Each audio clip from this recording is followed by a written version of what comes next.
तो सारे लोग ये समझ लीजिए कि नॉलेज और स्किल के अंतर पर पूरी यहाँ पर सफलता असफलता टिकी हुई है। नॉलेज बहुत सारे लोगों को है, लेकिन स्किल होना सफलता की पहली सीढ़ी है। कि आपको नॉलेज तो हो गई, ओके डन, बहुत सारे लोगों को नॉलेज, लेकिन वो स्किल्ड नहीं हो पाए। अब स्किल्ड कैसे होते हैं?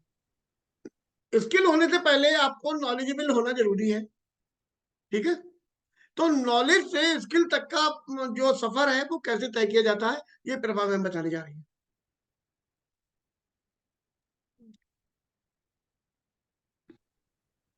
सर हम जैसे कि हमें किसी चीज की नॉलेज हो गई है और उसके काबिलियत बढ़ाने के लिए हमें मतलब उस पे तो काम करना ही पड़ेगा। जैसे कि अब कोई भी तैयारी है, जैसे जैसे हम किसी चीज की ट्रेनिंग जैसे यहाँ ले रहे हैं, हम नॉलेज ही ले रहे हैं, ये चीज काबिलियत अपनी बढ़ा रहे हैं बैठ के। इसी तरीके से हमें काबिलियत बढ़ानी है। नॉलेज वेस्टीज की सबको है। बाहर जितने लोग फेल हुए ना वेस्टीज में, उन सबको वेस्टीज की नॉलेज है। उनसे पूछो वेस्टीज क्या करती है, वो सामान बेचती है, सामान महंगा होता है और लोग जुड़ते नहीं है। ये नॉलेज सबको है। लेकिन अगर किसी से सामान खरीद रहे हैं लोग और उसकी टीम भी बनती चली जा रही है, यानी कि उसके साथ में जुड़ भी रहे हैं लोग, इसका मतलब इस बंदे में उस बंदे में कुछ ना कुछ तो अंतर था। वो अंतर ये था कि ये सिर्फ नॉलेजेबल था और वो स्किल्ड था। तो मेरा सवाल आप सारे लोगों से ये है कि नॉलेज क्या है और स्किल्ड होना क्या है, इसके अंतर को बताने का प्रयास करें। विनोद जी, गुड, बताइए।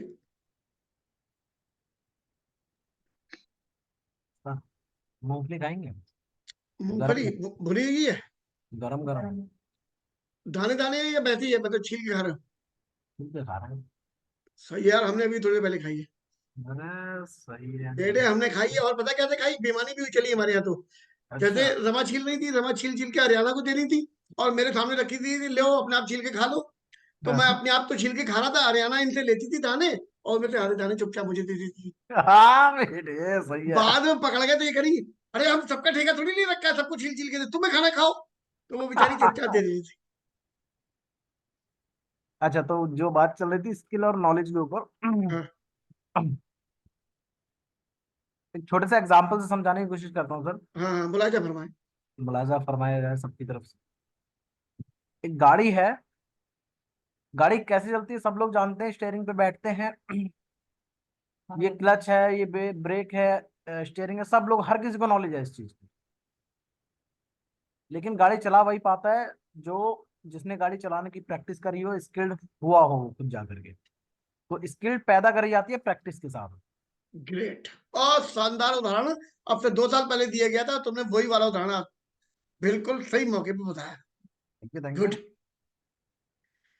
तो इससे ज्यादा बढ़िया उदाहरण और क्या दिया जाए आपको, कि गाड़ी चलाना सब जानते हैं, जो गाड़ी में बैठा हुआ है वो देख रहा है ड्राइवर साहब ऐसे ऐसे कर रहे हैं, कोई सामने आ गया पी पी कर दी, पी करो भाई, अर्जुन अर्जुन अनम्यूट कर, अनम्यूट कर अपने आप को, अनम्यूट कर। हाँ, पी कर, पी, हॉर्न बजा, हॉर्न बजा, हॉर्न बजा। अरे भाई। हाँ हॉर्न बजा, हॉर्न गाड़ी का, देखा? बस में।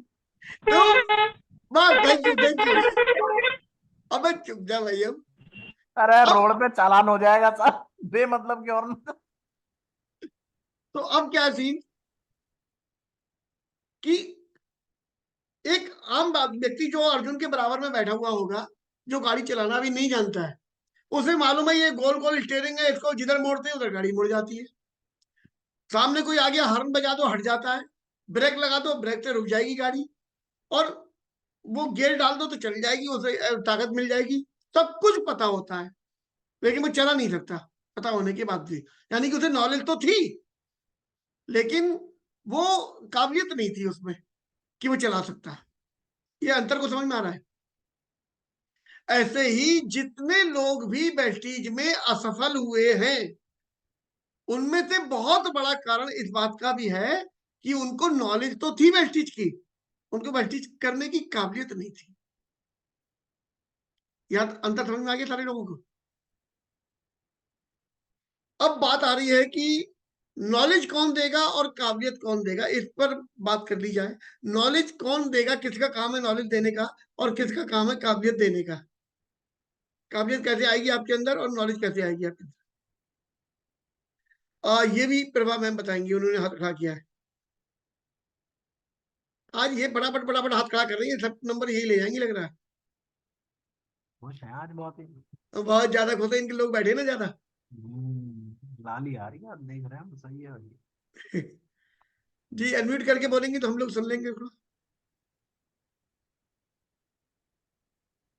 जी सर। बताइए। क्या बताऊं सर? सही है भाई। पूरी रामायण खत्म हो गई, उन्हें यही नहीं सर पता मेरा सीता। नेट बड़ा गड़बड़ हो रहा था, बहुत ही पूरी ज्यादा। अब रामायण खत्म सुनाई। हो गई, उसके बाद वो पूछ रही है सीता किसका बाप था। डाउनलाइन बैठी है तुम्हारी, डाउनलाइन ऐसे नहीं चलेगा। सीता किसका बाप था। अरे भैया सुधर जाओ, समझ लो। मेरा सवाल ये है, आपको नॉलेज कैसे आएगी और आपको काबिलियत कैसे आएगी। अच्छा शशि मैम बताएंगी। जी शशि मैम, अनम्यूट करिए पहले, आपकी आवाज नहीं आ रही मैम। पता नहीं क्यों पहली बार में आवाज नहीं सर आती। आवाज अब आ गई, अब आ गई। ऐसा आप क्या करती हो बाद में, जी बाद में ऐसा क्या करती हो जो आवाज बाद में आ जाती है। सर, वो एक्चुअली मेरी लीड में थोड़ा प्रॉब्लम है ना, इसीलिए ओके ओके, निकाल देते हैं लीड, निकाल देते हैं इस वजह से। ठीक है बताइए चलिए। सर नॉलेज हमें आपके जरिए मिल रही है, और उसके लिए प्रैक्टिकली हम उसके साथ में आगे चल के जो काम करेंगे वो सर हमारे स्किल को डेवलप को ही आगे करेगी जाके। That's great. अब मैं बड़ा स्पष्ट आपको तरीका बताने जा रहा हूं। मैं दोनों काम करवाने को उतारू हूं आपको। नॉलेज मैं दे रहा हूं आपको, मैं कभी वीडियो आपको देता हूं कि चलिए इसे नोट बनाइए, ये करिए वो करिए। और नोट बनाने के बाद जब आप वीडियो बनाकर मुझे भेजते हो, वो मैं आपकी काबिलियत बढ़ाने का काम करता हूं। क्योंकि बिना काबिलियत के आप जीरो हो, कुछ नहीं कर सकते वेस्टीज में। और वेस्टीज में जितने लोग भी फेल हुए उनको नॉलेज नहीं थी, ये गलत बात है। उनको नॉलेज थी, उनको सेमिनार में बैठाला गया और बहुत बहुत दिनों बहुत बहुत बार बैठे वो सेमिनार में। लेकिन उनको कितनी वेस्टीज पता थी, जैसे वो वो कौन सी कथा होती है घर में करते हैं, सत्यनारायण भगवान की कथा। तो सत्यनारायण भगवान की कथा हर घर में होती है, लेकिन हमें सुनने की हमें अकल होती है, नॉलेज तो है, हम कथा कर नहीं सकते। क्यों? हमें काबिलियत नहीं है। क्यों नहीं है? क्योंकि हमने वो कथा करने की प्रैक्टिस कभी करी नहीं। हमने सुनते रहे सुनते रहे सुनते रहे। तो सुनने से कभी भी काबिलियत नहीं आएगी, सुनने से नॉलेज आएगी।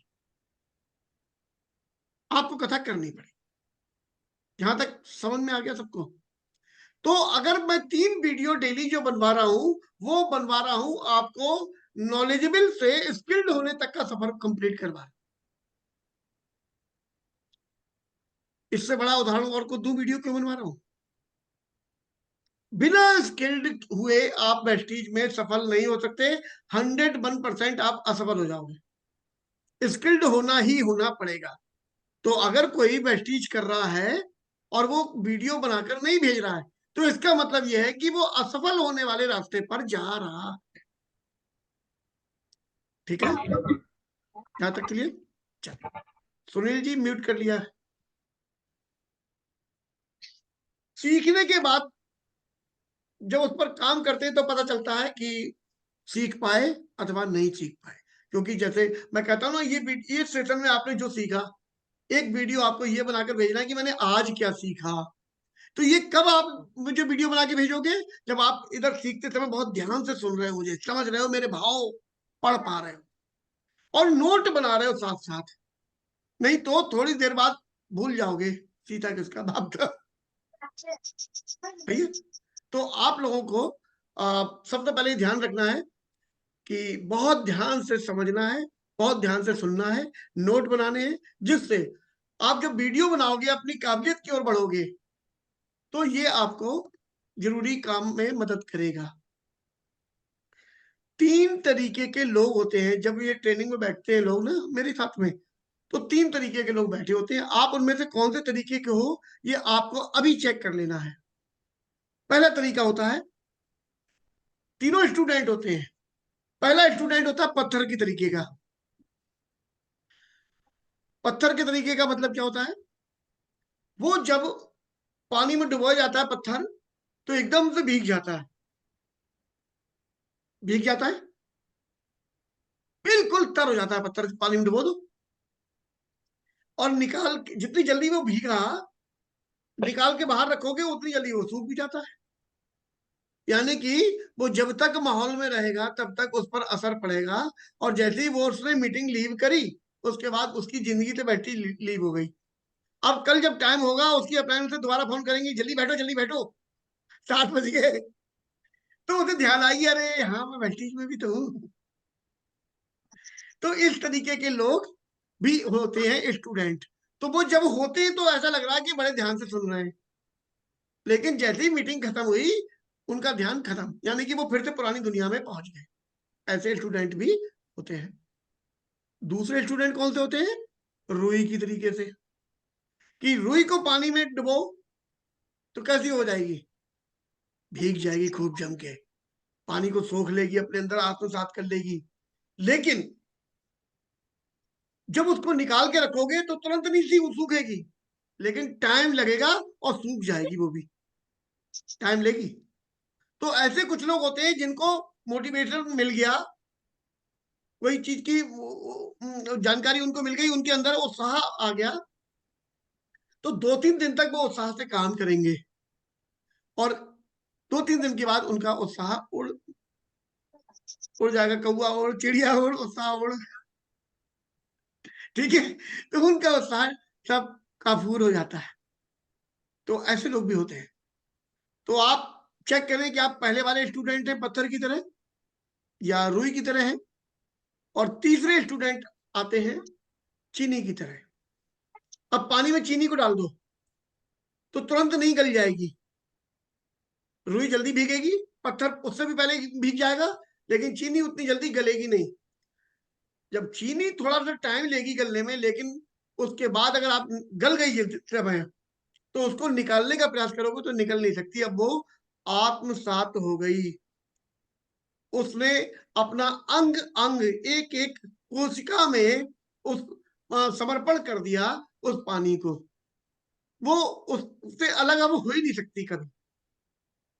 तो ऐसे ही यदि आपका कोई सपना है, आपके अंदर कोई काबिलियत है, आपको कोई चीज अच्छी लग रही है, आप कोई उसको अपने जीवन में करना चाहते हो, तो वो आदत आपके एक एक अंग में समा जानी चाहिए। आप उसमें दोबारा से वो वाली गलती कभी जीवन में नहीं करना चाहिए। वो हमेशा आपको ताकत के रूप में अपने अंदर डेवलप कर लेनी चाहिए। उसे कहते हैं स्किल्ड होना। तो आप अपने आप को अभी चेक करेंगे कि आप इन तीनों में से कौन से वाले स्टूडेंट हैं। ठीक है, मौका दे रहा हूं आपको, चेक कर लो।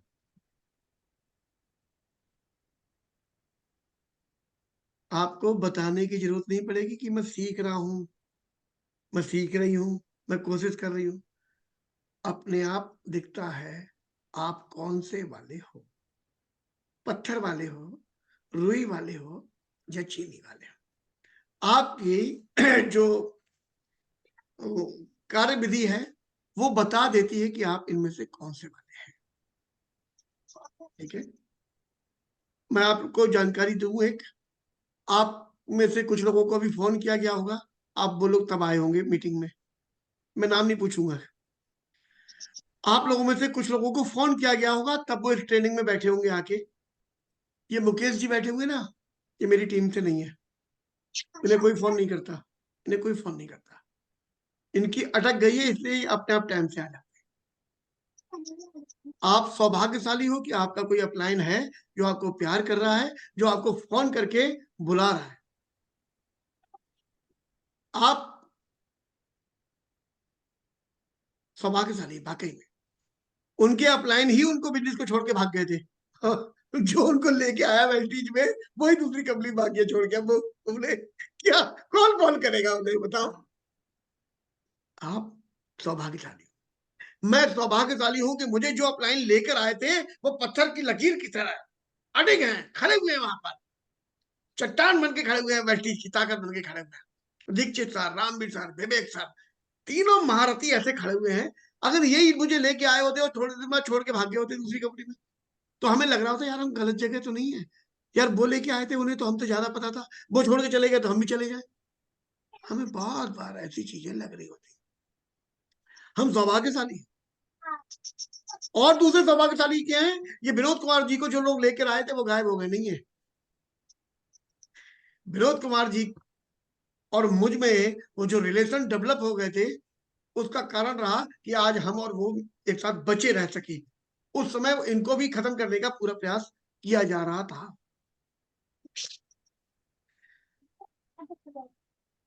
पहली बात समझ लीजिए कि अगर आप बड़ी टीम, बड़ी सफलता बना करना चाहते हो वेस्टीज में, तो एक बात आंख बंद करके विश्वास कर लीजिए कि आपको बड़ी टीम बनानी पड़ेगी। बिना बड़ी टीम के बड़ी सफलता किसी हालत में जीवन में नहीं मिलेगी, चाहे कुछ कर ले, कितनी भी मेहनत कर लेना। 24 घंटे में एक भी सेकंड के लिए सोना मत, मेहनत करते रहना, कुछ नहीं कर पाओगे तुम। सामान बेचने में डट जाओगे, बेचते रहना, जिंदगी कतई दो कौड़ी की हो जाएगी, वाहियात हो जाएगी, कुछ नहीं कर पाओगे। आपको अगर वेस्टीज में बड़ी सफलता चाहिए तो एक मंत्र समझ लो, आपको बड़ी टीम बनानी ही बनानी। अब बड़ी टीम कैसे बनाई जाती है और वो टीम क्या कर रही हो, इस पर पूरी पूरी सफलता असफलता डिपेंड करती है। आप इसको इस तरीके से देख सकते हैं कि आप एक बड़ी कंपनी के मालिक हैं जो अरबों रुपए की लागत लगा के आपने बनाई है, और आपको उस पर एक जनरल मैनेजर रखना है। तो जनरल मैनेजर आप कैसा रखोगे, हॉलू टाइप का रखोगे या काबिल टाइप का रखोगे? ठीक है, तो जैसा रखोगे कंपनी को वो वैसा ही परिणाम दे देगा। अब हम वेस्टीज आम लोगों के जीवन में एक बड़ा रास्ता है, बड़ा माध्यम है। हम आम लोगों में अपनी तरह, क्योंकि हम भी आम वो भी आम जाते हैं, तो हम भले ही आम लोग हों, लेकिन हमारे सामने दो ऑप्शन होते हैं कि अगर वो दो ऑप्शन में से कोई सा भी हमारे अंदर है तो सफलता मिल जाएगी, नहीं तो नहीं मिलेगी। जैसे हम उस टॉप लेवल की एजुकेशन तो नहीं प्राप्त कर पाए, चलिए हम स्किल्ड नहीं हो पाए, जब पढ़ने का टाइम था तो हो सकता है हम टॉप लेवल के एमबीए ना करे हुए हो, लेकिन हमारे पास में दिमाग, हमारा ब्रेन उस लेवल का है या नहीं, हम दूरगामी परिणाम आज देख लेते हैं या नहीं, हम दूरदर्शी हैं अथवा नहीं। अगर दूरदर्शी हम नहीं है, वेस्टीज में हम सफलता नहीं पाते, बड़ा स्पष्ट। अगर हमारे अंदर कुछ ऐसी बुद्धि नहीं है, तीव्र बुद्धि, आईएएस पीसीएस की तीव्र बुद्धि होती है, वो लोग देश चला रहे हैं, वो दूर से भाप लेते हैं कौन सी रणनीति का क्या परिणाम आएगा। ऐसे ही अगर आपके अंदर वो बुद्धि है तो आप वेस्टीज कर लोगे, और अगर वो बुद्धि नहीं है तो फिर आपको किसी ऐसे बुद्धि वाले को ढूंढ कर उसके आगे अपने आप को समर्पित करना पड़ेगा। दो में से एक ऑप्शन, या तो आप वो खुद कर लो, कमान संभाल लो, ठीक, कोई दिक्कत नहीं, आप बढ़िया काम करोगे। और अगर वो आपको लगता है कि वो कमान संभालने लायक आप नहीं हो, तो आपको एक ऐसा अपलाइन ढूंढना पड़ेगा जो ऐसी तीव्र बुद्धि रखता हो, जो दूरदर्शिता रखता हो, और मजे की बात यही, दूरदर्शिता के साथ साथ बुद्धिमान।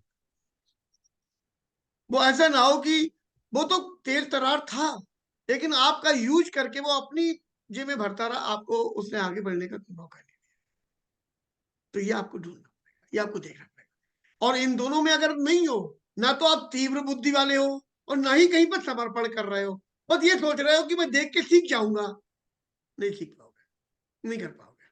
तो आज छोड़ दो, कोई और काम कर दो। आपको या तो समर्पण करना पड़ेगा और या फिर कमान संभालनी पड़ेगी कि यस मैं करूंगा। तो अपने फैसले लेने पड़ेंगे, सिलेक्शन करना पड़ेगा और उनको सही सिद्ध करके दिखाना पड़ेगा। दुनिया में सबसे बड़ी चीज है सिलेक्शन। सिलेक्शन जो आप जिंदगी के हर मोड़ पर करते हो। जैसे आप बच्चे का एडमिशन कराने जाते हो तो कौन से स्कूल में एडमिशन कराओगे, उसी हिसाब से वो काबिलियत अर्जित करेगा। आपने 2 कौड़ी के बाहियात आवारागर्दी वाले स्कूल में करवा दिया तो बच्चा आपका आवारा बनेगा, और यहीं पर आपने बहुत अच्छे वाले उसमें करा दिया है तो बच्चा आपका स्किल्ड हो जाएगा। अब जेम का हिसाब यहाँ पर नहीं चलता है। मेन खेल है कि आपने सिलेक्शन कौन सा किया, आपको मजबूरी में करना पड़ा बिना पैसे की वजह से, या आप में अकल नहीं थी, या वो वहां पर उपलब्ध नहीं था, इससे कोई मतलब नहीं। मतलब क्या है, बच्चे के लिए आपने सेलेक्ट कौन सा स्कूल किया, उस तरीके से बन जाएगा। बच्चे की संगत कौन सी वाली सेलेक्ट की, बच्चे की जो संगत है वो कौन सी वाली है, किस लेवल की है। बच्चा बड़ा हुआ, अब वो उसको आर्ट साइड दिला रहे हो, साइंस साइड दिला रहे हो, उसको क्या दिला रहे हो, ये सिलेक्शन है। उस हिसाब से उसकी जिंदगी के रास्ते तय होंगे। बच्चे की शादी करने जा रहे हो आप, लड़की देखने जा रहे हो, लड़का देखने जा रहे हो, वो लड़की अच्छे स्वभाव की है, आपके परिवार से मिलताऊ है, आपके परिवार में खुशियां भर देगी, जिंदगी भरा देगी आपकी। और अगर वो वैसी नहीं निकली तो आपके बच्चे की जिंदगी बर्बाद भी कर देगी, लहर निकाल देगी। तो ये क्या था, सिलेक्शन था। आपने कौन सी लड़की सेलेक्ट करी, कौन सा लड़का सेलेक्ट कर लिया, क्लियर है। मैंने अपनी बेटी की शादी तय कर दी थी, एंगेजमेंट भी कर दी थी, शादी से 1 महीने पहले मैंने वो अपना निर्णय वापस ले लिया, नहीं करूंगा। क्यों, मुझे ऐसा लगा कि मेरी बेटी ने और उस बेटे में आपस में ग्रह नहीं मिल रहे हैं, इनके आपस में अगर मैंने शादी करा दी तो जिंदगी जो है, इनकी जिंदगी आपस में बहस करते हुए बीतेगी, इनके आपस में दुष्परिणाम आएंगे बहुत तगड़े वाले। तो जिंदगी लड़ाई झगड़े में ना बीते, इस वजह से मुझे वापस होना पड़ गया। ऐसा नहीं कि उस बेटे में कोई कमी थी, सही था, मेरी बेटी के हिसाब से नहीं था, इन दोनों की सोच नहीं मिल पा रही थी जिंदगी काटने के हिसाब से, राइट। तो ये सिलेक्शन करना बहुत बड़ी बात होती है। लोग सिलेक्शन नहीं करते, उन्हें लगता है अब देखो एंगेजमेंट हो गई है, पैसा खर्च हो गया है, अब 1 महीना बचा, अब शादी कर ही दो। लोग इस तरीके से सोचते हैं। सॉरी, आपका सिलेक्शन मेन है। आपने बैठी कर ली या कोई और कंपनी कर ली, ये सिलेक्शन है आपका। वो कंपनी 4 साल बाद भाग गई, अब आपको अड़ोसी पड़ोसी ढूंढ रहे हैं, पैसा लगवा दिया था आपने उनका। तो जो सिलेक्शन करोगे उसके परिणाम आपको 4 साल बाद मिल जाएंगे। आपने वेस्टीज कर ली, और वेस्टीज में आप जिन लोगों को लेकर आए, आप नहीं सफल कर पाए उनको। कम से कम आपके पीछे कोई लट्ठी लेके तो नहीं पड़ा कि हमारे पैसे 50,000 रुपए दिलवा दो, क्योंकि पैसे लगते ही नहीं इसमें। तो ये सिलेक्शन है, आपने एक ऐसी कंपनी चुन ली ईमानदार वाली जहां पर रिस्क नहीं है, नंबर 1। अब दूसरी बात, आपने मेहनत तो करी यार, उसका परिणाम अगर आपको नहीं मिल रहा है तो फिर से आपको ये देखना पड़ेगा कि मैंने कहीं पर गुरु अपना कोई गलत तो नहीं चुन लिया, मैं अपलाइन कोई गलत तो नहीं चुन लिया। फिर से सिलेक्शन। तो आपको सिलेक्शन का आपके जीवन में बहुत बड़ा परिणाम होगा, ये आपको ही करना, और कोई नहीं करेगा। तो अगर आप बड़ी सफलता चाहते हैं तो बड़ी टीम बनानी पड़ेगी, और बड़ी टीम बनती है बड़ी मीटिंग से, होम मीटिंग से, ज्यादा मीटिंग से कम 3 मीटिंग डेली। हम लोग ने नियम बनाया हुआ है कि हम लोग ऑनलाइन वाले हैं तो 2 मीटिंग हम ऑनलाइन कर लें और 1 मीटिंग ऑफलाइन करें। अगर हम वो कर रहे हैं तो हमको सफलता मिलने का पहला परिणाम वो हमने पार कर लिया। सफलता के लिए पहला जो हमारा फल आया वो हमने पार कर लिया, बोलो तेरी भैया की जय। और अगर हमने पहला नहीं करा है तो अभी हम पहले से पहले ही है, ठीक है। तो हमें ये देखना पड़ेगा। अच्छा, जब आपको ये पता है कि मीटिंग करनी ही करनी पड़ेगी टीम बनाने के लिए, ये सबको पता है, तो फिर आपको मीटिंग करने से रोक कौन रहा है? कोई रोक रहा होगा, तभी तो नहीं कर पा रहे हो। भाई कल भी आप अकेले बैठे थे इस मीटिंग में और आज भी अकेले बैठे हुए हो, इसका मतलब यह है कि आपने 24 घंटे में एक व्यक्ति को भी अपने साथ में ला नहीं पाए, और एक भी व्यक्ति नहीं ला पाया। मजे की बात यह है, तो या तो एक सारे के सारे फेल हुए हैं, तो ये मेरी जिम्मेदारी है, मैं उनको काबिलियत स्किल्ड करूं। और अगर फेल नहीं हुए हैं तो इसका मतलब प्रयास नहीं करेंगे, इसका मतलब प्रयास नहीं करेंगे। तो अब मैं आपसे ये पूछना चाहता हूं, अपने मन को झकझोरिए, आपको मीटिंग करने से रोक कौन रहा है? मैं बताता हूँ मीटिंग करने से सिर्फ एक चीज रोकती है, और वो होती है हमारी चाहत। हमें खुद भी बैठाल रही है, तो चाहत बैठाल रही है कि हम सफलता चाहते हैं, लेकिन हमें मीटिंग नहीं करने दे रही है, मीटिंग करने के लिए हमें मजबूर नहीं कर पा रही है, तो वो चाहत में हमारी कमजोरी है। उस पर हमें इतना ज्यादा जरूरत, उसमें इतनी ज्यादा विश्वास शायद नहीं पैदा हो पाया है, जिसकी वजह से हम वो करें। नहीं तो घर में डेथ हो जाती है ना, तब भी आदमी खाना खाता है, क्योंकि खाना जरूरी, मर जाएगा। तो अपनी चाहत के लिए जब इतना प्यार पैदा हो जाता है ना, तो हम मीटिंग कर लेते हैं। अगर अभी आप लोगों को 1-1 लाख रुपए का चेक काट के मैं दे दूं, 1-1 लाख का, और ये कहूं रोज एक नए व्यक्ति को आपको लगातार 3 महीने तक इसमें बैठालना है, और नहीं तो 1 लाख का चेक वापस हो जाएगा आपका, बैठा लोगे कि नहीं? हेलो, बैठा लोगे कि नहीं? जवाब दीजिए, उसके बाद आगे बढ़ूंगा। बैठा लोगे। इसका मतलब क्या है? अभी आपको ये विश्वास नहीं है कि वो आपको पैसा मिलेगा इसमें। अगर ये विश्वास मैंने दिला दिया, पहले से चेक काट के दे दिए, तो विश्वास हो गया, पैसा तो आ गया भैया, अब ये वापस नहीं जाना चाहिए, मैं पूरी ताकत दुनिया भुला दूंगा तेरी चाहत में, मैं कुछ भी करूं। फिर पड़ोसी के डस्टोन है, पड़ोसी का कोई मर गया है, हमारे कोई रिश्तेदार आए, सब बात की बात है, पहले 1 लाख रुपए है, 1 लाख का चेक वापस नहीं जाना चाहिए। दीदी तुम बैठो, अभी मैं अभी आ रही हूँ, चलो 2 मिनट में उनको जरा समझाया हूँ कुछ। और एक आदमी की जगह हम 3-3 4-4 की तैयारी करेंगे, नहीं करेंगे? कहो हाँ। तो लोगों की समस्या नहीं है, समस्या ये है ही नहीं कि लोग नहीं आए आपके पास में, समस्या ये है कि आपको विश्वास नहीं है कि आपको कभी जीवन में इतना पैसा यहां से मिल पाएगा। हे भगवान, कैसे पकड़ गए आप लोग, पकड़ गए आप लोग। तो या तो खोपड़ी मत हिलाओ, ये कहना नहीं 1 लाख दे दोगे हम तब भी नहीं बुला पाएंगे, हम तो ऐसे ही हैं, लेकिन उस समय कह रहे हो नहीं हम बुला लेंगे। वही कमाल करते दरोगा जी, 1 लाख रुपए के लिए तो तबलचा लेके निकल पड़ेंगी प्रभा में, हट जाओ, बांट डालूंगी, काट डालूंगी, मेरी मीटिंग में अगर लोग नहीं बैठे तो मोहल्ला बिराल कर दूंगी। तो वो सब कुछ भूल जाएंगे, बिठा लेंगे।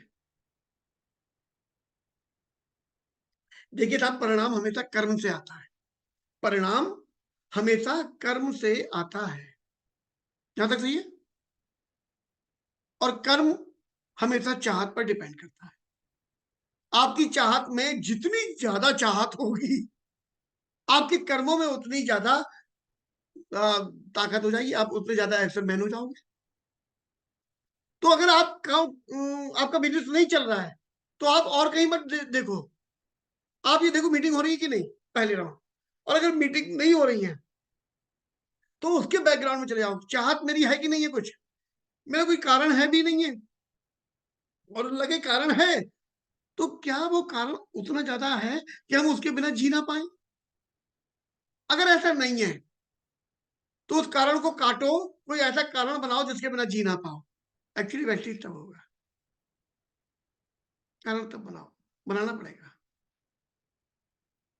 अच्छा, क्या लगता है वेस्टीज में कहीं पे लिख के आता है, वाली साहब लिख के देते हैं कि मैं वेस्टीज ज्वाइन करने वाले धारक को 1 लाख रुपए महीना देने का वचन देता हूँ, ऐसा कहीं लिखा हुआ है? कहीं फार्मूला पे लिखा? मुझे पढ़ा हो यार, नहीं। तो फिर किसका है ये, तुमको इंतजार? अरे भाई, ये वाली लाइन आगे वाली, मैं हूं ना, ये सुनिए, नहीं तुम हो ना, मैं नहीं हूं, तुम ही हो। वेस्टीज एक प्लेटफॉर्म है जहां से पैसा बनाया जा सकता है आसानी से। वेस्टीज पैसा देता नहीं है, वेस्टीज आपको पैसा कमाने का मौका देता है। अब वो मौके का फायदा आप कितने साल बाद उठाना शुरू करेंगे, कितने महीने बाद उठाना शुरू करेंगे, या उतने महीने इंतजार करने के बाद वेस्टीज छोड़ के भाग जाएंगे, ये आपके ऊपर डिपेंड करता है। वेस्टीज ने कोई गारंटी वारंटी नहीं ली, आपको कोई वचन वचन नहीं दिया है कि साहब हम लाखों रुपए तुम्हें महीना दे देंगे, लखपति बना देंगे, क्या के बना देंगे। ये एक प्लेटफॉर्म है, जैसे और प्लेटफॉर्म होते हैं व्यापारिक, ये भी है। पैसा इसमें लगता नहीं है, काबिलियत बढ़ाइए, काम मेहनत करिए, लग जाइए काम पर ईमानदारी से। जो लोग कर रहे हैं उनको सफलता मिल रही है, और जो शॉर्टकट अपनाते हैं वो भाग जाते हैं यहां से। अच्छा, लोग जोड़कर छोड़ देते हैं, छोड़ देते हैं ना, क्या लगता है क्यों छोड़ते होंगे? बहुत टेक्निकल सवाल पूछ लिया मैंने। जो लोग आपकी वेस्टीज को ज्वाइन किया, उन्होंने आपके ग्रुप को, आपको, उसके बाद उन्होंने छोड़ दिया, क्यों छोड़ा होगा? क्या लगता है? सब काम उनके नहीं अंदर करना चाहते थे। काम नहीं करना चाहते। तो अब दूसरा सवाल पूछ रहा हूं मैं, इसमें फेल कौन है? उनके यहाँ डस्टॉन था, वो कार्ड देने आए थे कि हमें वेस्टीज ज्वाइन करा दो आके? नहीं, हम गए थे ना उनके यहाँ ज्वाइन कराने के लिए। ज्वाइन कराने हम ही तो गए थे, ये शशि मैन को ज्वाइन कराने हम ही तो गए थे। अब कल को ये छोड़ दे तो हम इनमें बैठ के कभी निकालें कि शशि मैम गलत थी, ये करना ही नहीं चाहती थी, ये ऐसी नहीं थी, ये वैसी नहीं थी। अरे, वो करना और नहीं चाहती थी, उनको हम लोगों ने कहा था हम आपको तरीके बताएंगे, हम आपको यहाँ पर सफलता का रास्ता दिखाएंगे। हमने वचन दिया था, उन्होंने हमारी बात पर विश्वास कर लिया, वो आ गई। उनकी गलती क्या है? मेन खेल क्या है? हमारी गलती है, हम उनमें सफलता की आदतें विकसित नहीं करवा पाए। हेलो, कोई व्यक्ति सफल होता है तो वो अपनी आदतों की वजह से सफल होता है, और कोई असफल होता है तो वो भी अपनी आदतों की वजह से असफल होता है। अब हम नए व्यक्ति को विश्वास दिलाकर ले तो आए, लेकिन उसमें सफल आदतें विकसित करवाना ये किसका काम था? हमारा ही तो था। लेकिन जब ये काम हमें करना चाहिए था, हम उस समय वो काम करने पर उतारू नहीं थे। हम उस समय फुल्ली फुल्ली बातें कर रहे थे, मीठी मीठी बातें कर रहे थे। उन्हें नाराजगी ना हो जाए, वो बेचारी आई हुई है और ये और वो, कल को नहीं आई फिर। अरे नहीं आई तो ये आज चली है, टाइम तो इनका भी बर्बाद होने से बचेगा और हमारा भी बर्बाद होने से बचेगा। हम किस बात के लिए इनको टाइम काट रहे हैं? हम कोई मनोरंजन करने के लिए आए हैं? हम कोई प्रवचन ऐसा करने के लिए यहाँ थोड़ी बैठेंगे, 1 घंटे वो शाम को बैठेंगे, इनका मन बहल जाता है। हम मन बहलाने की वस्तु थोड़ी है किसी के भैया। हम यहाँ पर सफलता के रास्ते पे आए, और आम व्यक्ति को, जिसमें अभी स्किल्ड नहीं है, जो उस व्यक्ति को लेकर आए, और इसलिए लेकर आए कि हम तुम्हें स्किल्ड बनाएंगे और सफलता के रास्ते पे हम और आप मिलकर चलेंगे। तो स्किल्ड के लिए क्या करना होता है? पहले एजुकेशन देनी होती है, एजुकेशन मैं दे रहा हूं। अब उसके बाद अगला कदम क्या होता है? उसकी प्रैक्टिस कर करके आपको अपने अंदर स्किल्ड होना होता है। अब अगर आप प्रैक्टिस नहीं कर रहे हो और हम चुपचाप बैठे हुए ये बात देख रहे हैं और बोल भी नहीं रहे, तो टोटल गलती हमारी है। आप तो नए हो, आपको क्या पता? तो अपनी टीम को प्रैक्टिस कराना, अपनी टीम को स्किल्ड बनवाना, ये भी हमारी जिम्मेदारी है। समझ में आ रही है यहां तक? उन पर कोई गलती नहीं, नए व्यक्ति की कोई गलती नहीं। संतोषा कतई निर्दोषा, जितनी गलती है वो हम लोगों की है। राइट? तो अपनी अपनी जिम्मेदारी, जितने भी सीनियर्स हैं वो पहचाने। उनकी जिम्मेदारी है लोगों को नॉलेजेबल करना, और उसके बाद नॉलेज को स्किल में बदलवाने तक उनको लगातार लगातार लगातार प्रैक्टिस करवाते रहना। ये सीनियर्स की जिम्मेदारी है, जूनियर की कुछ नहीं। वो तो नया बेचारा, उसे क्या मालूम, उसकी कोई गलती नहीं। पड़ोस वाला उसके से वो गरीबी चाबी दे दे, अगर वो चाबी दे दे इसमें ना। हाँ, चलिए। अच्छा, जब आप लोग बोर हो रहे होते हो बहुत बार, और टीवी खोल के देखा, अभी चलो टीवी देखते थोड़ी देर, तो कपिल शर्मा का शो लगा लेते हैं। लगाते हैं? क्यों लगाते हैं? सवाल है क्यों लगाते हैं कपिल शर्मा का शो? हम और कुछ क्यों नहीं लगा लेते? खेती बाड़ी का क्यों नहीं लगा ले रहे हैं? क्योंकि कपिल शर्मा ने अपने अंदर कुछ ऐसी काबिलियत विकसित कर ली है कि आप अगर बुझे हुए मन के बैठे हो, आप निर्वात में हो, आप निराश हो, तब भी उनके पास जाओगे, उस शो को देखोगे, तो आपके जीवन में हंसी का फव्वारा चलने लगेगा, खुशी का फव्वारा चलने लगेगा। ये काबिलियत उन्होंने डेवलप कर ली होगी ना अपने अंदर। यही कारण है आज पूरी दुनिया में, पूरे हिंदुस्तान में वो लोगों के दिलों में अपनी जगह बना पाए, और ऐसी जगह बना पाए कि शाहरुख खान साहब, सलमान खान साहब, और ये अमिताभ बच्चन साहब, और ये गोविंदा और अक्षय कुमार जी, ये लोग भी अपनी फिल्मों के प्रमोशन आज उनसे, कपिल शर्मा साहब से करा रहे हैं। यहां तक क्लियर है? तो उन्होंने क्या करते क्या है? वो सिर्फ बोलते ही तो हैं। बोलने की काबिलियत उन्होंने विकसित कर ली, कब क्या कैसे बोलना, बस यही तो सीखा, या और कुछ बेच रहे हैं वो वहां बैठ के? बेच तो नहीं रहे।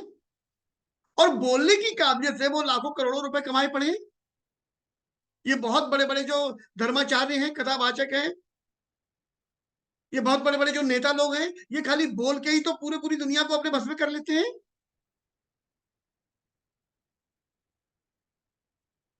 बोलना तो आप भी जानते हैं। जब आपका जन्म हुआ था और आप बाई चांस नहीं रोए थे, तो नर्स ने ऐसे पीठ पे उल्टा लटकाया था आपको, ऐसे पीठ पे थपकी मारी थी, और बच्चा रो नहीं रहा है, तो ये आपने आवाज निकाली थी के, तो हाँ चलो बधाई हो। समझे? यानी कि आपको, अगर आप रो बोलना बचपन से ही जानते हो, पे पे पे पे पे पे पे पे पे मिम्मी मिम्मी, आप उस समय से ऐसे हकला हकला के बोल रहे थे, तब भी हमारे घर वाले खुश थे। बोलना तो आप जानते हो, और इतना बोलते हो, जैसे ये हमारी बहन बैठी हुई है, इनके यहाँ एक नियम था कि बहू जो है ससुर से 20 साल तक सीधे सीधे नहीं बोलेगी। अब इन्हें एक बार इनकी ससुर से लड़ाई हो गई, अब इन्हें बोलना नहीं था, अब बोलने का नियम नहीं है इनके कि कैसे बोले। तो एक वो हमारा भांजा है, वो ससुर इतना बड़ा लेटा हुआ था खटिया पे, वो सो रहा था, तो वो कह रहे हैं, इनके इनके ससुर साहब इनसे कह रहे हैं, बंटिया अपनी अम्मा से कहते हमें ऊंची आवाज कभी पसंद ना है, जो ना बोना है, जो हमारे खानदान में जो ना चलता है। अब इनको जवाब भी देना था, तो ये कह रही है ऐसे पल्ला करके, बल्टिया अपने पापा से कहते हमको ऐसी आवाज ऊंची पसंद ना है, हम उनको जो ना करो जो ना करो जो ना करो। अब ये ऐसी बातें जो करके, अरे जहां पर बोलने पे बैन है वहां तक लड़ने पे उतारू है। तो यानी कि बोलना तो सबको आता है, सबको आता है। पड़ोसी से कबड्डी हो जाती तो कैसे बोलते हैं हम लोग। उस दिन देखो इनकी ये बैठी हुई है स्वाति, इनकी वो वहां पर उस दिन कबड्डी हो गई थी, इनके साथ में पढ़ाती है वो लेडी, वो तो वो इनके लिए उल्टा सीधा बोली थी, इनने उसकी ऐसी कर डाली। बहुत बोलती है, बहुत बढ़िया तरीके से बोल रही थी, लेकिन इनके बोलने से पैसा नहीं आ रहा। पैसा बोलने से कौन कौन कमा ले रहा है? वो कमा ले रहे हैं कपिल शर्मा जी, लाखों करोड़ों रुपया। और कौन कमा ले रहा है? कथावाचक कमा ले रहे हैं, नेताजी कमा ले रहे हैं, सिर्फ बोल के कमा ले रहे हैं। और बोलना आप लोग बचपन से जानते हो, आप पर मतलब फूटी कौड़ी बोलने के दम पर नहीं आती, आप जो मेहनत करते हो उसके दम पे आती, वेस्टीज में बोलने के दम पर आती है। बोलना सीख लो, कब क्या कैसे बोलना है, इसी बात के पास है। हर मैं लैपटॉप पे ही बोले पड़ा हूं, मैं निकल के नहीं जाता हूँ, यहीं बैठता हूँ, और यहीं से पूरे हिंदुस्तान में बिजनेस करे पड़ा हूँ, बोल के पैसा कमाता हूँ। बोलना सीख लीजिए, कब क्या कैसे बोलना है। अगर एक बार सीख गए, जिंदगी भर खटिया पे लेटे हो गए ना, जब गॉड ब्लेस यू, ओके जी स्वाति जी गुड, तो खटिया पे लेटे हो गए, समझे, उस समय भी बोल तो ले ही रहे होगे। तो बोलना अगर सीख लिया, जैसे आपके दांत हैं, दांत किस किस के हैं यहाँ पर इस समय? हैं, दिखाओ जरा दांत दिखाओ। ई हैं, अरे वेरी गुड, सबके हैं, गुड। तो ये जो दांत हैं, जब ये निकल रहे थे, तब आप कितने बड़े रहे होगे? साल भर के रहे होगे, तब दांत निकलने शुरू हुए होंगे। तो सोचो, एक जरा सी फांस लग जाती है पूरे शरीर में, तो दर्द के मारे ऐसी तैसी हो जाती है हम लोगों की अभी भी। जब तक वो फांस निकल ना जाए तब तक चैन नहीं पड़ता। और जब आप 1 साल के रहे होगे, 1.5 साल के रहे होगे, तब मसूड़े को फाड़ते हुए, अंदर से चीरते हुए पत्थर निकलने होंगे। कितना भयंकर सीन होगा। तुम बोलना भी नहीं जानते हो, जो बता दो के पे करे पड़े हो बस। तुम्हें बुखार आ गया था, दस्त तो होने लगे थे तुम्हें, डॉक्टर साहब भी कहते दांत निकलते थे, ये होता है, ये इनको ना ये पिलाओ, बस ये करो वो करो, ओ लल्ला मेरी बेटी, मैं चुप जा चुप जा, बस ये करे पड़े थे अम्मा बाप, और कुछ नहीं कर रहे थे। तो बहुत परेशानी हुई थी जब आपको पत्थर जैसे निकल रहे थे दांत। लेकिन एक बार जब दांत निकल आए, तो पूरी जिंदगी इन्हीं से चबा चबा के रोटी खाए पड़े हो, गन्ना चूसे पड़े हो, अखरोट फोड़े पड़े हो, चने चबाए पड़े हो, सब कुछ करे पड़े हो ना। ऐसे ही बोलना सीखने में पता कितनी परेशानी आती है। मीनाक्षी मैम जब पहली बार आई थी, इनको खड़ा करा गया, बोल नहीं पाई थी, जबकि इंग्लिश स्कूल की टीचर थी, बहुत भारी, पता नहीं इतने पैसे इनको कैसे मिल जाते थे। तो रोने लगी थी, अपना नाम पता नहीं बता पा रही थी, है जे बंबई जैसे स्कूल में, वहां के बहुत बड़े स्कूल में, तो मैं किसी को बताऊंगा नहीं, इनकी तनख्वाह कट जाएगी। 5 वीडियो बनाए, इनके बच्चे, इनके पति इनकी मजाक बना रहे हैं स्वाति जी की, मम्मी ये वीडियो बनाया तुमने, तो बच्चा, जरा सा बच्चा, वो इनको करेक्ट कर रहा, मम्मी ये नहीं बोलती है, ये बोलते हैं, ये नहीं, ये बोलते हैं। तो बोलना नहीं आ पा रहा लोग, बोलना सीखना पड़ेगा, बोलना सीखना पड़ेगा। अगर एक बार बोलना सीख गए, यानी कि बोलने की काबिलियत एक बार डेवलप कर डाली, फिर आप यहाँ पर बहुत बड़ा अंपायर खड़ा करने के लायक हो जाते हैं। लेकिन अगर बोलना नहीं सीख पाए तो आपको ये बिजनेस आउट कर देता है, ये बिजनेस आपको आउट कर देता है। बोलना सीखना पड़ेगा, या फिर आपको किसी का जीवन भर गुलाम बन के रहना। खतरनाक बात बोल दी मैंने, जीवन भर किसी समझदार अपलाइन और जो आपके प्रति ईमानदार भी हो, या तो जीवन भर उसके इशारों पर आपको चलना पड़ेगा, आप निर्णय लेने के लायक कभी जीवन में हो ही नहीं पाओगे। या फिर आपको अभी किसी अपलाइन का आप साथ पकड़िए, जब तक आप इतने पैसे ना कमाने लगे, जब तक जितने के लिए आप आए हैं, जब तक आपको परमिट ना कर दिया जाए, अब आप अपनी टीम को ट्रेनिंग देने लगिए। जैसे यहाँ पर विनोद जी को अभी दे दिया गया है, मीनाक्षी जी को दे दिया गया है मौका कि जाइए आप अपनी अपनी टीम को आप ट्रेन करना शुरू करिए। तो जब तक आप लोगों को सबको ये मौका ना मिल जाए, तब तक आपको किसी ना किसी को पकड़ना पड़ेगा, राइट। चलिए, तो अगर कोई सफल आपने आपका डाउनलाइन नहीं डाल रहा है तो ये भी आप ही की कमी है, इस बात को याद रखिए। आपको उनसे वीडियो बनवाने हैं, मतलब बनवाने हैं, वो एक ऐसी दुनिया से आए जहां पर ये सारी चीजें नहीं वैल्यू करती हैं। आप हो स्किल्ड, आप काबिल हो, आपकी काबिलियत देख के कोई व्यक्ति ने निर्णय किया है कि वो वेस्टिज करेगा या करेगी, तो आपका ये फर्ज है कि सफल होने वाली आदतें उनमें विकसित करवाएं, उससे पहले उनको ना छोड़ें। चलिए साहब, प्रेजेंट टाइम में अगर आप ये चेक करना चाहें कि आप में कौन कौन सी काबिलियत है, तो आप लोग कर सकते हैं। कोई है या नहीं?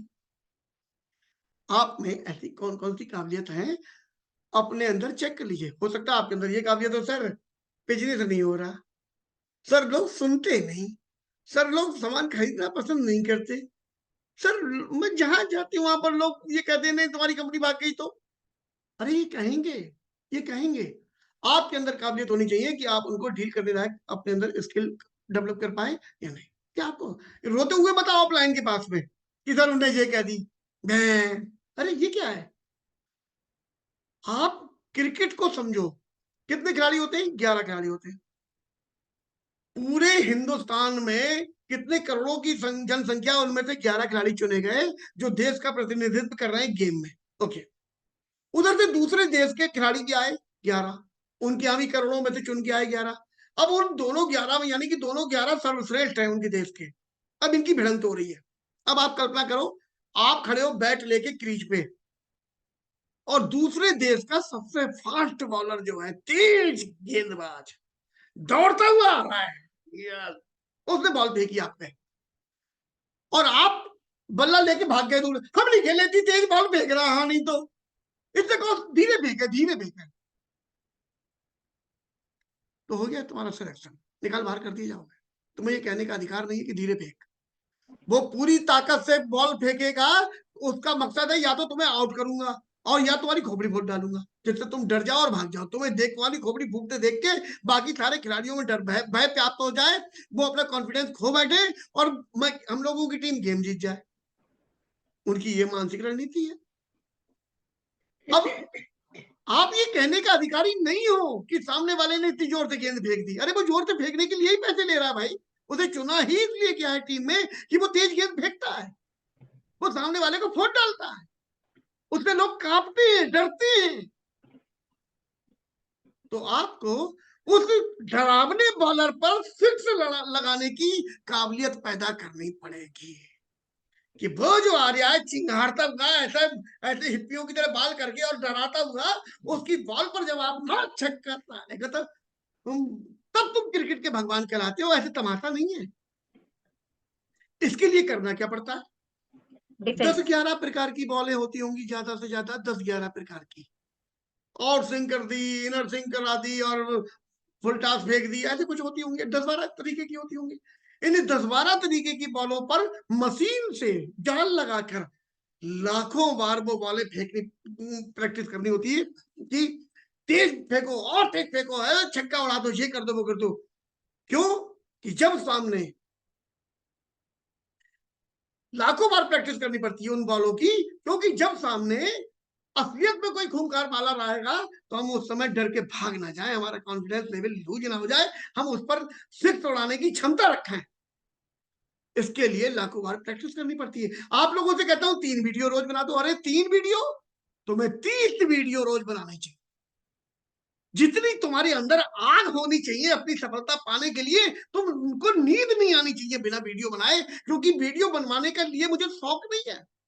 मैं आपकी नॉलेज को इस काबिलियत में बदलने पर उतारू, नहीं तो नॉलेज वाले फेल हो जाते हैं। नॉलेज कोई 2 कौड़ी की चीज है। नॉलेज नॉलेज आपको तब काम आती है जब वो आपकी काबिलियत में बदल जाती है, वो नॉलेज आपकी अपनी हो जाती है। नॉलेज तो आपको है कि गाड़ी ऐसे ऐसे चलती है, लेकिन चलानी नहीं आती, इसका मतलब काबिलियत नहीं है, आपको सीखना पड़ेगा।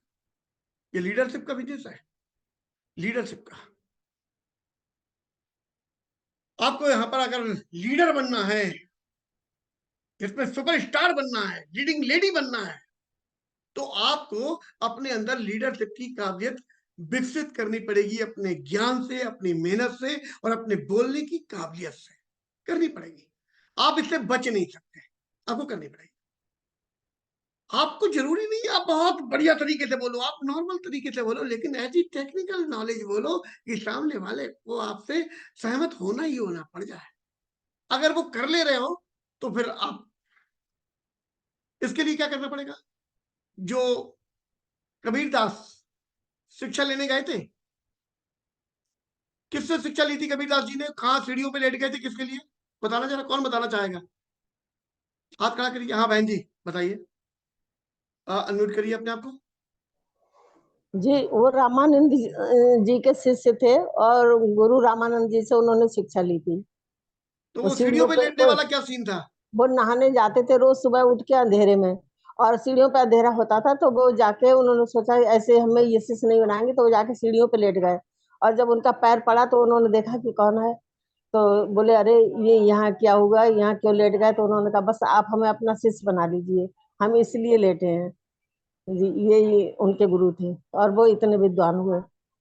समझ में आ गई भी सारे लोगों को? आपको एक अच्छा गुरु ढूंढना ही ढूंढना पड़ेगा, उसके बिना आपका उद्धार नहीं है। ढूंढना ही ढूंढना पड़ेगा। अब उस गुरु में क्या काबिलियत होनी चाहिए? जो काम आप करने जा रहे हो वो उस काम का मर्मज्ञ होना चाहिए। मर्मज्ञ कह रहा हूं, जानकार नहीं, जानकार था मैं।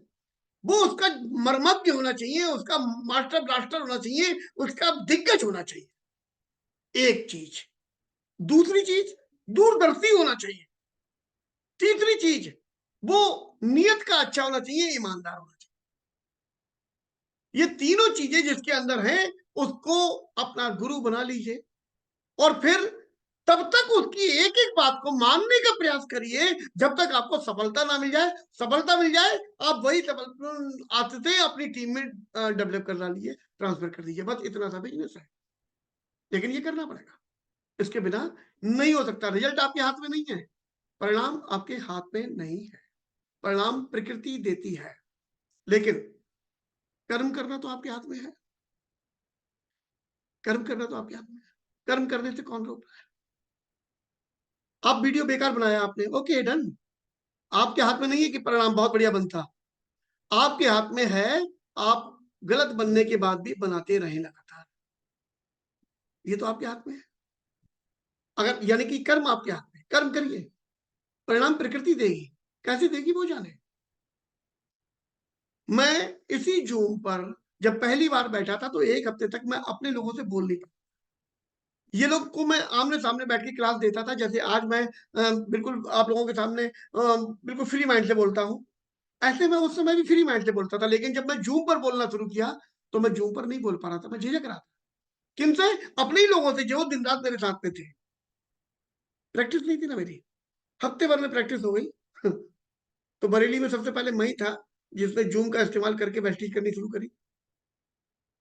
बाकी सारे लोग कोरोना खत्म होने का इंतजार कर रहे थे और मैं जूम पर अपनी टीमें बढ़ाने का प्रयास कर रहा था। तो ऑनलाइन का अगर मैं सबसे बड़ा धावक कहलाता हूं आज की तारीख में, तो उसका कारण यही है कि सबसे ज्यादा काम मैं करता हूं। मैं 1 to 1 भी इसी से कर रहा होता हूं। दिन भर मीटिंग में इसी से कर रहा होता हूँ। एक एक व्यक्ति से भी मीटिंग करता हूँ तो इसी से करता हूँ। अभी आप लोगों का सेशन खत्म होगा, एक टीम आ जाएगी, विनोद जी की आ जाएगी, उसके बाद फिर 1 to 1 एक एक करके रात में 11, 12, 1 बजे तक चलता रहेगा। सब जूम पे कर रहा हूँ।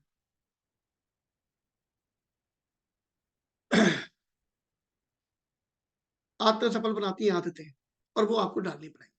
आपको अपने आप से एक प्रण करना पड़ेगा कि मैंने जो कल सेशन किया था 7 स्टेप वाला, वो 7 स्टेप मैं अपने जीवन में डालूंगा, डालूंगी। और अगर मैं वो 7 स्टेप पूरा नहीं कर पा रहा हूं या नहीं कर पा रही हूं, तो मैं अपने आप को क्या सजा मुकर्रर करता हूं। आपको अपने लिए खुद सजा मुकर्रर करनी पड़ेगी, कुछ भी करें। जब तक आप वो नहीं करेंगे, अपने आप से कमिटमेंट नहीं करेंगे, तब तक आपको सफलता मिलने का कोई चांस नहीं है। आपकी सफल आदतें आपको कामयाब बनाएंगी। उसके लिए आपको अपने आप से किया हुआ वादा निभाना पड़ेगा, अपने आप से किया हुआ, आप किसी और से नहीं कर रहे। अगर आपकी आदत है कि वादा करके आप तोड़ते हो, तो ये भी आदत है। और अगर वादा करने के बाद आप उसको पूरी ताकत झोंक देते हो उसको पूरा करने के लिए, तो ये भी एक आदत है। और आदतें ही इंसान को सफल या असफल बनाती हैं। अगर आपकी मीटिंग नहीं हो रही, यहाँ पर लोग नहीं है, तो फिर और कोई रिश्तेदार नहीं आएगा और कोई लीडर नहीं आएगा आपकी हेल्प करने। आपकी अटकी है, आप कार्ड बांटिए जाके लोगों के, कुछ करिए। कैसे करेंगे आप जाने, कैसे लोगों से मिलेंगे? क्या हेडेक आपका है, इसमें कोई आपकी मदद करने नहीं आ रहा है। हम लोग ऑनलाइन ऑनलाइन करते हैं तो हम आपको तरीके तब भी बता रहे हैं। जो लोग ऑनलाइन नहीं करते हैं वो तरीके भी उन पे नहीं होते। हमारे गुरु विवेक सर ने जब बिजनेस शुरू करा था तो उनपे कोई तरीके नहीं थे, तो उन्होंने सिंपल तरीका निकाले। क्या? शहर के एक जगह खड़े हो जाते थे कहीं पर और किसी से लिफ्ट मांगते थे, मोटरसाइकिल वाले से। उन्होंने लिफ्ट दी, उसको धन्यवाद दिया, और भाई साहब कहाँ जा रहे हैं, क्या कर रहे हैं, उनको थोड़ी दूर तक जाना है और उतने ही देर में उनको अपना परिचय भी उससे करना है, उसका नंबर भी एक्सचेंज करना है अपनी बातों से प्रभावित करके, और बाद में उनको उसको मीटिंग भी दिखानी। रामवीर सर ने क्या करा, बरेली से 40-50 किलोमीटर दूर एक जगह वहां की एमएसटी बनवा ली थी रेलवे की।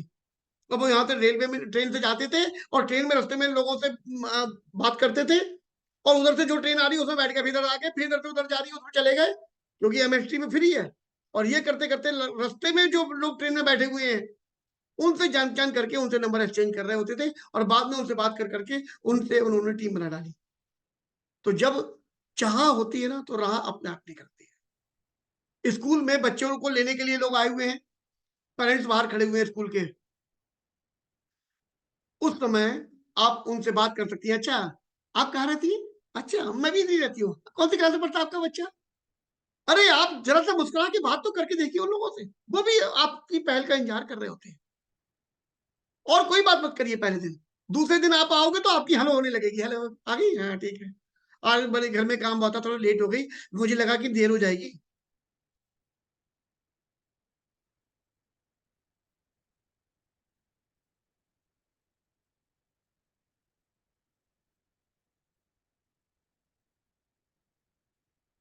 अगले दिन जब आप स्कूल में जाओगे तो वो पहले दिन जिससे आपने हेलो हाय करी थी वो मिलेगी लेडी, तो आपको फिर हेलो। अब आपकी जान पहचान नहीं बची, अब आपकी जान पहचान हो गई है, तो वो अपना भी रोना रोना शुरू, आप तो लेट हो गए, बस मुझे लगा देर ना हो जाए ना, कोई मेहमान आ गए थे, ये हो गया था, हो गया था, हो गया था। चौथे दिन आपकी वो सहेली बन जाएगी। 8वें दिन आप उसको अपने घर पे बुला सकते हो, भागवत कथा है उसमें आ जाना, वो संपूर्ण वो करा रहे कथा उसमें आ जाना, जन्मदिन में आ जाना। या आप अपने बच्चे के लिए ऐसा क्या करती है उसके सेहत के लिए, आप कह सकती हो। स्कूल एक बहुत बड़ा माध्यम है, ये बिजनेस स्कूल के अंदर बन जाता है, क्योंकि दुनिया में हर एक लोग की कमजोरी क्या है, उनके बच्चे।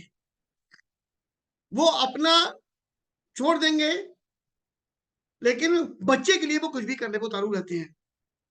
ऐसे में जैसे स्वाति जी है, वो स्कूल में पढ़ा रही है, अब सारे अभिभावकों के बच्चों के उन पर नंबर होंगे।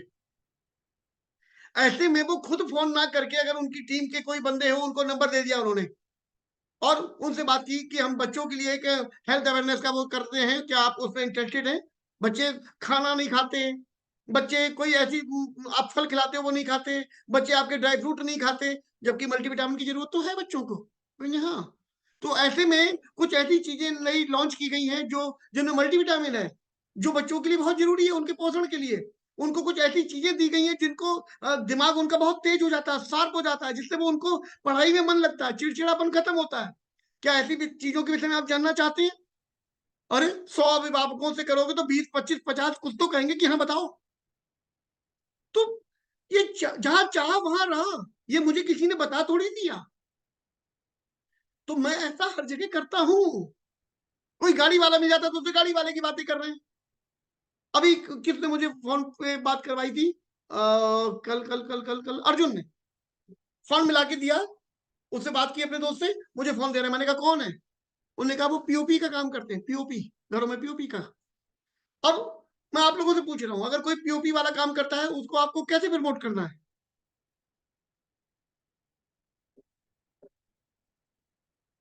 कोई हाथ उठाएगा? चलिए फिर सुनिए, मैंने जो कहा वो बता रहा हूं। मैंने उससे कहा भाई नमस्कार, मेरा नाम संजय शर्मा है। बोले जी भैया बताइए। मैंने कहा आपकी बड़ी तारीफ कर रहे थे अर्जुन जी, और वो कह रहे थे कि यार मेरे बहुत अजीज मित्र हैं। यहाँ पर क्या किया मैंने, जो मैंने उस दिन सेशन किया था, पहले सामने वाले को नमस्कार दुआ सलाम के बाद उसकी तारीफ करो। अब तारीफ मैं कर नहीं सकता था, मैं उनको जानता नहीं, तो मैंने क्या करा, ये तुम्हारी तारीफ कर रहे थे। कौन? जो मिलवा रहा है। ये आपकी बहुत तारीफ कर रहे थे यार, 2-3 दिन से मेरी जब भी बात होती है आपका नाम ले रहे थे, तो मैंने कहा आज बात कर ही लूं। वो भी खुश है, मेरी तारीफ मतलब हुई तारीफ लाए। ये एक सीन। अगला सीन क्या हुआ, मैंने उनसे कहा कि क्या करते हैं भैया आप? उन्होंने कहा मैं पीओपी का काम करता हूं। मैंने गुड, वो कुछ भी करता, मैं उसे गुड ही बोलना, वेरी गुड। पीओपी का मतलब समझते हो आप क्या होता है? लोगों ने मकान तो बना लिया, लेकिन मकान के बाद जो सुंदरता आती है, वो कलात्मकता आती है। अगर कोई पीओपी गलत तरीके से करते जरा सी ऊंची नीची, तो लाइट में दिखती है जीवन भर। तो उसको जो एक्यूरेसी लेके आते हैं वो कलाकार हो यार आप तो। इसी इतनी तारीफ तो उसे खुद नहीं मालूम थी कि इतनी तोप वाले काम मैं करता हूँ। मैंने जब उसे बताया तो उसे खुशी में हाँ मैं करता हूँ, मैं तो बहुत बड़ा काबिल हूँ। तो सीन निकल गए। तीसरा मैंने उनसे कहा, जब भी आप पीओपी कर रहे होते हो उस समय आपकी उस मकान मालिक से खूब अच्छी जान होती है? कहा हाँ होती है। मैंने कहा उसके बाद जब आप निकल जाते हो तो फिर पेंट हो रहा है और फर्नीचर हो रहा है और सारे काम हो रहे हैं, उसके बाद गृह प्रवेश होता है। क्या होता है? मैंने कहा उसमें आपको नहीं बुलाया जाता। कह रहा हाँ नहीं बुलाया जाता। मैंने जानते हो क्यों? क्योंकि आपने जो काम चुना है वो ऐसा काम है कि जब तक आप काम करोगे तब तक पैसा आएगा, काम खत्म पैसा खत्म, आप व्यवहार भी खत्म, जाओ। अब कभी दोबारा पीओपी की जरूरत पड़ेगी तो बुला लेंगे, नहीं तो नहीं। बोले हाँ। मैंने कहा अगर मैं कोई तुमको ऐसा तरीका बता दूं कि जब गृह प्रवेश हो रहा होगा तो उस समय वो वाटर प्यूरिफायर जरूर लगवाते होंगे नया अपने घर में? कह रहे हाँ लगवाते हैं। मैंने कहा उस वाटर प्यूरिफायर में भी आपको पैसा मिल जाए तो कैसा रहे, फिर मजा आ जाए। मैंने उसके लिए उस समय तो वो आपकी सुनेंगे नहीं, क्योंकि उस समय तो आप वो बुला ही नहीं रहे। अभी जब आप पीओपी कर रहे हो तब आप उनकी मुझसे बात करो, मीटिंग करो, मैं उनसे बात करूंगा। बाबू जी मैं करा दूंगा। यहाँ पर उसकी जेब में से भी कुछ नहीं किया। वो 10 लोगों से कराएगा तो 2 लोगों ने भी अगर ले लिया, क्या गलत है? और सारे लोग जब गृह प्रवेश करते हैं तो वाटर प्यूरिफायर लगवा ही रहे हैं आज की तारीख में, और पीओपी 90% नए मकानों में ही बनवाते हैं लोग। तो ये हमारा एक आईक्यू लेवल होना चाहिए, क्विक डिसीजन पावर होनी चाहिए हमारे अंदर कि हम सामने वाले को क्या प्रमोट करें। ये अनुभव से आता है, प्रैक्टिस कर करके आता है, तरह तरह के लोगों से मीटिंग कर करके, और मीटिंग में सम्मिलित हो के लीडर्स के द्वारा जो नई नई बातें जानने को मिलती हैं उनसे आता है। यहां तक क्लियर है सबको? तो ये करना पड़ेगा।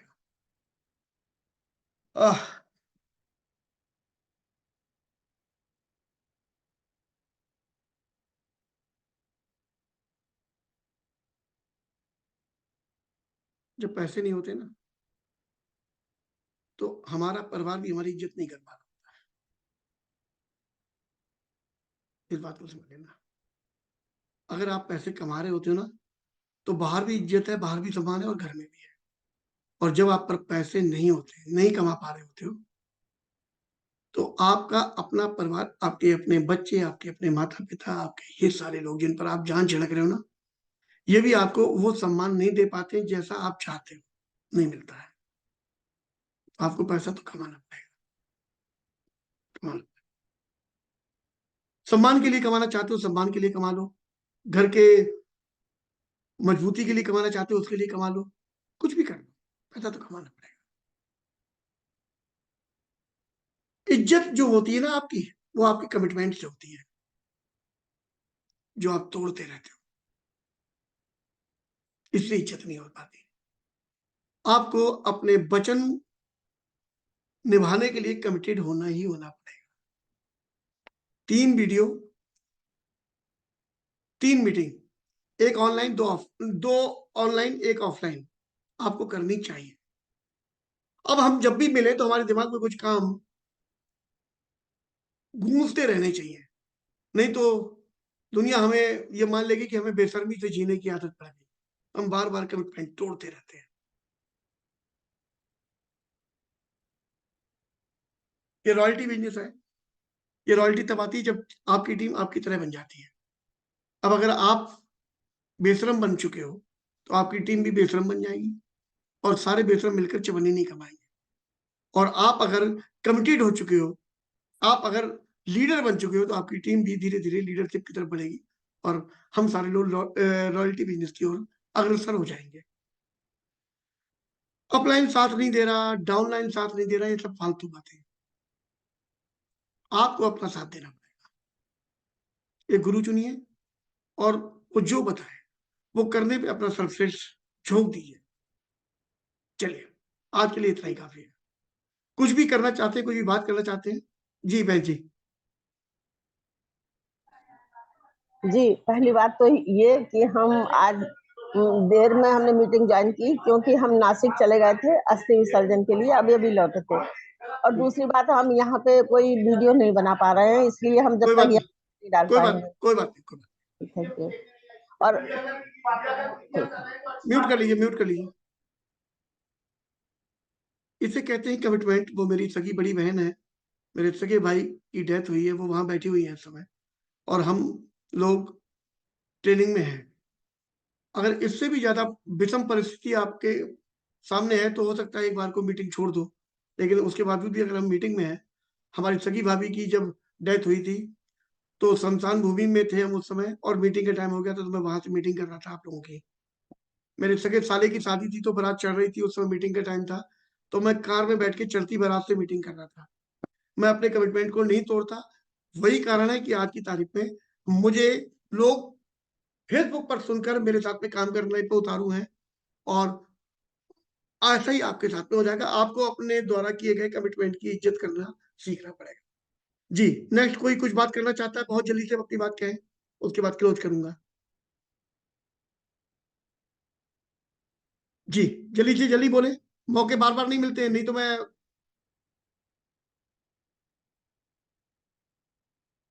Okay, thank you.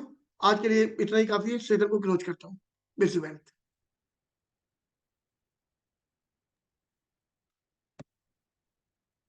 आप लोगों ने मौके का फायदा नहीं उठाया, उस बात का मुझे थोड़ा दुख है। मुझे ये उम्मीद थी कि आप लोगों को मौका मिल रहा है बोलने का, आप लोग बोलोगे। ओके।